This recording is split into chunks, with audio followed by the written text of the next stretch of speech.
Hey, it's Andrew Wallis here from Fitness Marketing Blueprints. In this video, I'm taking you through the marketing piece critique sheet that you've downloaded, just to give you an overview of how to complete it and how to make it work for you. So once you've downloaded it, you've got the introduction and how to use this checklist. So what I recommend here in the space provided on the campaign name, that's where you would type in the name of the campaign that you're looking to critique. I've left space for you as well for the date of the critique, and then underneath in the marketing format, that's where you will tick what type of marketing piece it is, be it a flyer, be it your actual website, maybe you're doing a direct mail letter, a postcard, or it might be a display ad that's out on social media or in a newspaper or magazine. Underneath that, you can outline who your target audience is. You may be, let's say, for example, running outdoor boot camps primarily for women over the ages of 35. So you could obviously put that in here. And then underneath, outline what the goal of this marketing piece is. Primarily, I suspect it will be to drive leads for your business. But again, as I say, you're able to outline that side of things. The real piece of the puzzle here is the next page, the actual critique sheet itself. And as I say, there's 12 questions in here, the 12th being an overall review of the total piece. And that's made up of the preceding 11 questions that we have. So we start from the top, and I'm going to actually show you an example in a second or two, that you can get a better feel, hopefully, for what we're looking to achieve. But let's say, for example, that we're looking at using a flyer, and we're going to critique a flyer. So we start, as I say, looking at a headline. Now, headlines are important, as are each of these elements, of course, but it's the headline that attracts your prospects' attention and encourages them to read more. And a lot of the time, whenever I see some marketing pieces, sometimes they don't even have a headline, and if they do, it's just not compelling enough.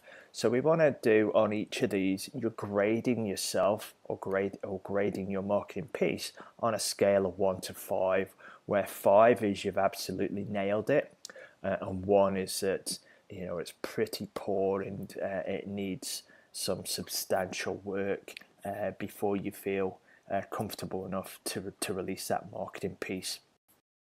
Whenever I'm grading marketing pieces for clients, it's very rare, if ever, that it gets a 5. So don't feel too bad if you're not getting 5s. 4, grading a 4 is good in my book. I always feel that we can always improve things, but again, it's your scoring, so work in a manner which fits with you. Having an offer is key. It's got to be specific, and it's got to resonate again with that target audience. So I'll show you the example in a second of what I mean by that.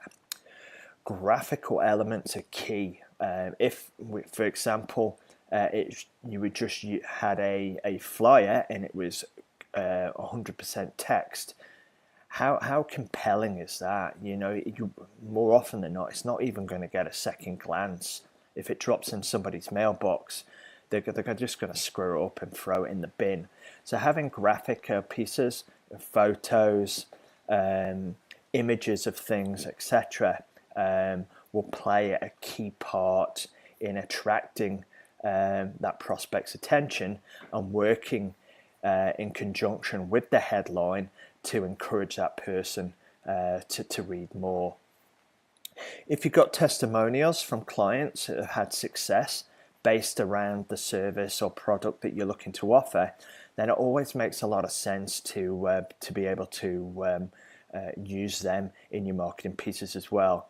Now, there is a challenge at times because depending on the size of the marketing piece you're putting together, let's say a postcard or a flyer, for example, there isn't a lot of room to write paragraphs and paragraphs of testimonials, and also look to include images of those individuals. As I say, we just don't have that space, but you can use extracts from testimonials to good effect. And again, I'll show you how to do that in a second.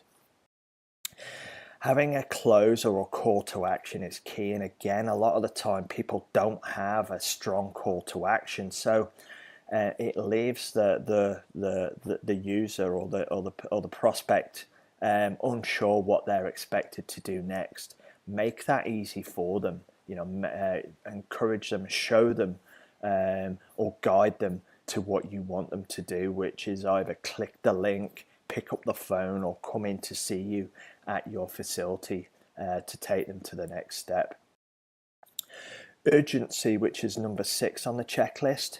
I don't see this enough in marketing pieces. And marketing is very bland. We try and reduce our costs by producing a lot of printed material, but we don't put any deadlines or any urgency or any expiry dates on there, and that dilutes the effectiveness that you have with your marketing piece. So let's always make sure that we've got some form of urgency, and again, I'll show you that in a second. I mentioned deadlines as well, which is question 7. A B offer. Again, this isn't included a lot of time on marketing pieces, which is a shame. You've invested good money and significant time to have your marketing put together, and it may or may not resonate or with your prospect at the time. Perhaps it's just arrived at the wrong time, and they look and think, oh, I can't do that now, or I haven't got time for that now. That's not to say that they're not interested in the offer that you're promoting. It just, time might be a factor. So how can we overcome that? Well, I feel one of the best ways is with a B offer, and the A offer. So we always have an A and a B offer. The A offer is your the main offer and the reason for the marketing piece. The B offer is usually a free download. It might be a checklist or a PDF, or so on and so forth. So that it gives you that chance to collect their contact details. They're added to your mailing list, and you can build a rapport and relationship with that individual through the power of email and automation. So B offers are incredibly critical, I feel, in any marketing piece that we complete. Number 9 is description, having a caption under all photos. Again, on the example I've got, there isn't a caption under every photo, again because of space issues, but I've got an example what I mean by that. And also, make sure you include all your contact information. I can't remember how often I've seen marketing pieces from clients that hasn't got their contact details on. When you're working closely on a piece, you become blind to certain elements. You might be crunched for time, needing to get something out to the printers and out into the marketplace to generate leads. But let's make sure that we've got our contact details on there, your phone number, your place of business, your website, and so on, your email address, are all key parts that need to be included where possible. And the final piece here is the message targeted to a specific audience. We don't want it to be vanilla and it doesn't resonate with anybody. We want to call out to that person so that when they're reading or seeing your marketing piece, you're talking directly to them, through that marketing piece, so that they are compelled to read through, see what the offer is, and then pick up the phone or come in to see you, whatever your call to action is, to connect with you to take advantage of that offer. So making sure that you've got that message targeted is key. So you've got yeses and nos on questions 7 to 11, and we've got the grading of 1 to 5 on questions 1 to 6. Scrolling down then, whatever you've found is missing or needs to be improved upon, or the steps that you need to take, there's a small area then for you to make note of them. And then on the final piece of there, as I say, question 12, well, that's exactly a question, I guess, is your overall score for this marketing piece in place. So if I come over to this example, I can show you what I mean.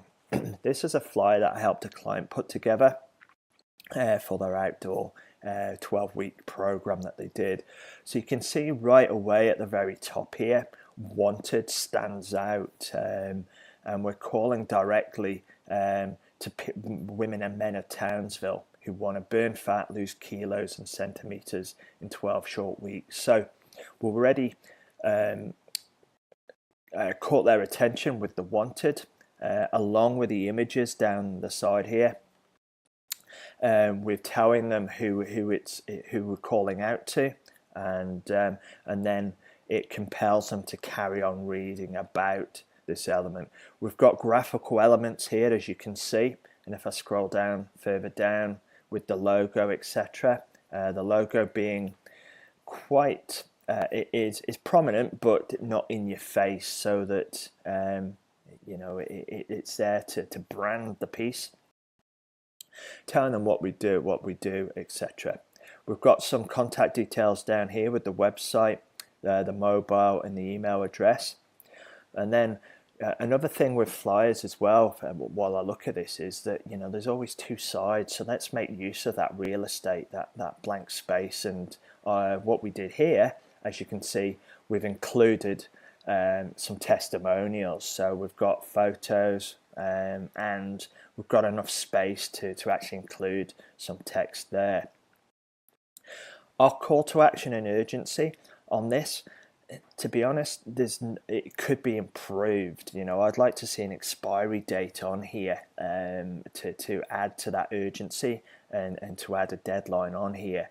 But what we've got as well, we've got this little image of an ebook here with some copy that explains what that is. So there's our B offer to encourage that person, and they can grab it from here. So you can see there's a lot of visual elements there.